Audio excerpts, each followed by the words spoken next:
Hello दोस्तों, नमस्कार। Welcome to this video. अपने इस चैनल के इस नए वीडियो में मैं प्रमोद पाल आप सभी का स्वागत करता हूं। साथियों, आज हम जिस मुद्दे पर बात करने वाले हैं वह है यूपी टीजीटी पीजीटी जो 2022 की जो वैकेंसी आई हुई है, जिसका एग्ज़ाम मई जून के आसपास प्रस्तावित है।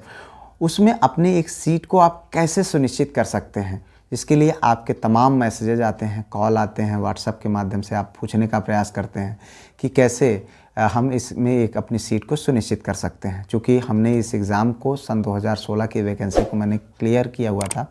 हालांकि मैंने ज्वाइन नहीं किया क्योंकि मैं ऑलरेडी जीआईसी में कार्यरत हो चुका था। तो आज हम अपने अनुभव के माध्यम से आप लोगों के बीच ये बात को अपने अनुभव को रखना चाहेंगे, जिससे आप एक सीट को सुनिश्चित कर सकें। साथियों, सबसे पहली चीज़ ये है कि यह एक बहुत ही शानदार नौकरी है। जब आप इस एग्ज़ाम को क्वालिफाई करेंगे और ज्वाइन करेंगे, अगले साल यानी 2026 जनवरी से 8वां वेतन आयोग लगने वाला है और यह वेतन आयोग लगते ही आप लगभग 1 लाख के आसपास पहुंच जाएंगे। आपकी वेतन 1 लाख होगी, जो आज आप जब इलाहाबाद में या जहां भी आप तैयारी कर रहे होंगे तो कहीं न कहीं अभी आपके पास तमाम समस्याएं हैं। लेकिन आप अगर इस वैकेंसी को पूरे जी जान, तन मन धन के साथ अगर आप मेहनत करके पा लेते हैं तो आप 1 लाख रुपए पर महीने के हिसाब से आप इसके मालिक बनेंगे। इतना ही नहीं, आने वाले हर दिन, हर साल आपके वेतन में वृद्धि लगेगी। उस पर हम किसी और वीडियो में बात करेंगे, लेकिन आपकी लाइफ बिल्कुल बदल जाएगी। इसलिए अगर अभी तक आप ढीलेपन कर रहे हो तो निश्चित तौर पे वो ढीलापन छोड़ दीजिए। मित्र, मैं आपके सामने एक बहुत जीता जागता उदाहरण हूँ। जब तक ये एग्ज़ाम नहीं हो जाता है, आप अपने आप को आइसोलेटेड कर लीजिए, अलग थलग कर लीजिए। अभी भी अगर आप सचेत ना हुए हों, अपने दोस्तों से, अपने रिश्तेदारों से, अपने जो है इन सब से आप दूरी बना लीजिए तब तक, जब तक आपका एग्ज़ाम नहीं हो जाता है। एग्ज़ाम हो जाए, सिलेक्शन हो जाए, उसके बाद आप जो मर्जी आए वो करिएगा, सब कुछ जायज़ है।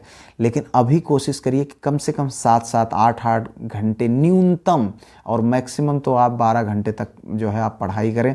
नींद कम से कम 6 से 7 घंटे आप अवश्य लें और पूरी तरीके से अपने आप को फिट रखते हुए, माइंड को शार्प रखते हुए आप अपनी तैयारी को आगे बढ़ाएं कि वो हर चीज़ आप अवॉइड करें। जैसे मोबाइल फ़ोन को अनावश्यक यूज ना करें, खास करके रील्स बिल्कुल भी देखना बंद कर दें। को प्रोडक्टिव बनाने का प्रयास करें। हालांकि अपने दिन को प्रोडक्टिव बनाने के लिए मैंने एक वीडियो बनाया हुआ है, इससे पहले आप उस वीडियो को देख लीजिएगा। मैं उसका लिंक जो है आई बटन पर दे रहा हूँ। हालांकि इस वीडियो में मैं जो बातें आप लोगों के साथ शेयर करना चाहता हूँ, अब वो एक वीडियो में पूरी नहीं हो सकती हैं, उसके लिए मैं एक दूसरा वीडियो बनाऊंगा। लेकिन जितनी चीज़ें इस वीडियो में मैं बताने का प्रयास कर रहा हूँ, निश्चित तौर पर आप उसको फॉलो करिएगा। दोस्त, आप देखिएगा, अगर आप फॉलो करेंगे, अगर आपको एक सीट आपकी ना मिल जाए तो आप वापस हमें कॉल करिएगा और कहिएगा, सर आपके कहने के अनुसार भी मैंने कार्य किया लेकिन हमें सिलेक्शन नहीं मिला। ऐसा हो ही नहीं सकता। मित्र, ये मैं आपको दावे के साथ कह सकता हूँ। इसलिए अपने पूरे ताकत को आप झोंक दीजिए, आगे बढ़िए। मैं आपको बताता हूँ अब कैसे करना है। सबसे पहला काम, उम्मीद करता हूँ कि चूँकि 2022 की वैकेंसी है तो अभी तक आप सिलेबस को ख़त्म कर चुके होंगे। सिलेबस अगर आपका अभी तक नहीं ख़त्म हुआ तो आप पीछे चल रहे हैं। मित्र, ये बात जान लीजिए। आप क्या करिए कि अपनी जो है तैयारी को और तेज़ करिए। चूँकि फरवरी लगभग बीतने वाला है तो अब आपके पास समय कम है। आप जल्द से जल्द आप अपने सिलेबस को कवर करने का प्रयास करिए। सिलेबस को कवर करते वक्त, या सिलेबस को अगर आप कवर कर लिए हों तो आप, उम्मीद करता हूँ, एक नोट्स बनाए होंगे। मतलब सिलेबस के बाद आपको क्या करना है, एक मोटी नोट्स यानी आपकी डिस्क्रिप्टिव नोट्स आपकी एक होनी चाहिए। अगर आपने बना रखा है या सिलेबस को कंप्लीट करते वक्त ही आपने बना लिया है या कहीं से आपने कोचिंग करा है, अगर आपने कोचिंग करा है तो समझ लीजिए आपने बहुत अच्छा काम किया है।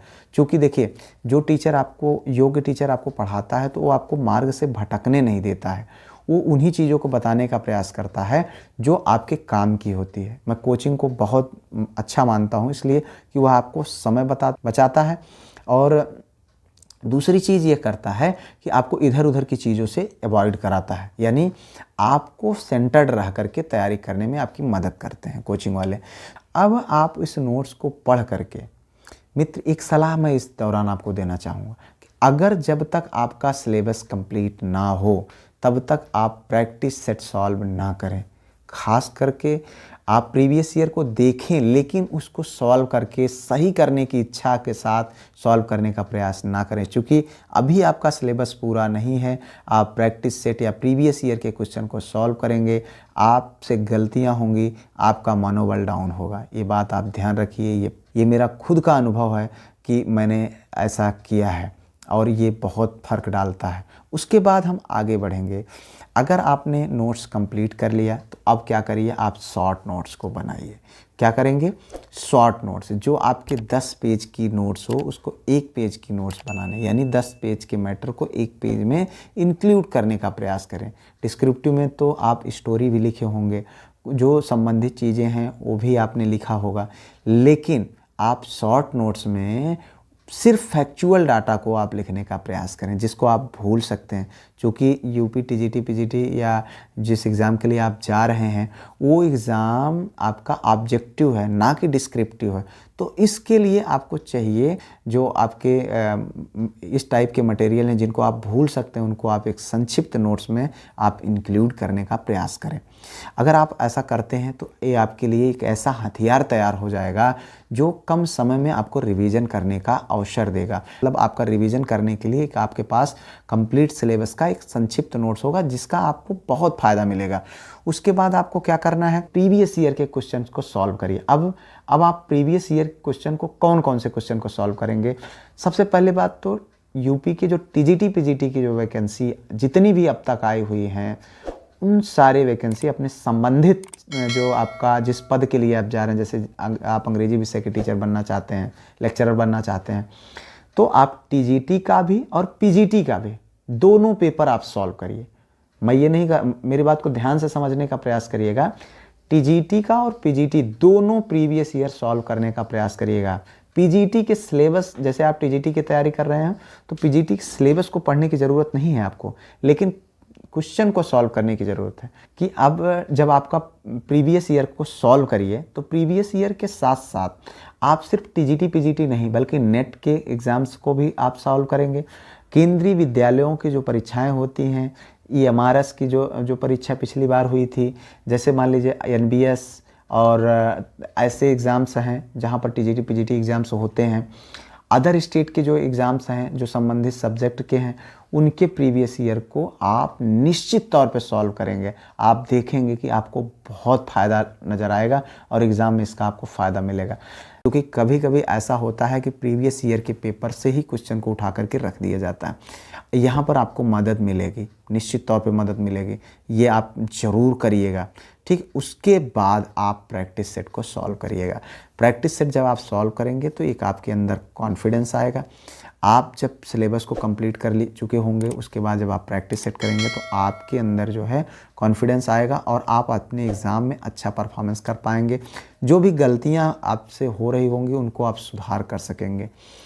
बस यही मैं जो है मुख्य बातें आप लोगों तक शेयर करना था। इसके अतिरिक्त मैं कुछ जो है एडवांस लेवल की चीज़ें आप लोगों से बताने का प्रयास करूंगा। उसके लिए मैं एक दूसरे वीडियो में बनाऊंगा, क्योंकि ये वीडियो बहुत ज़्यादा लंबा हो रहा है। इसलिए अब मिलते हैं हम किसी और वीडियो में किसी और टॉपिक पर बात करते हुए। तब तक के लिए जय हिंद, वंदे मातरम।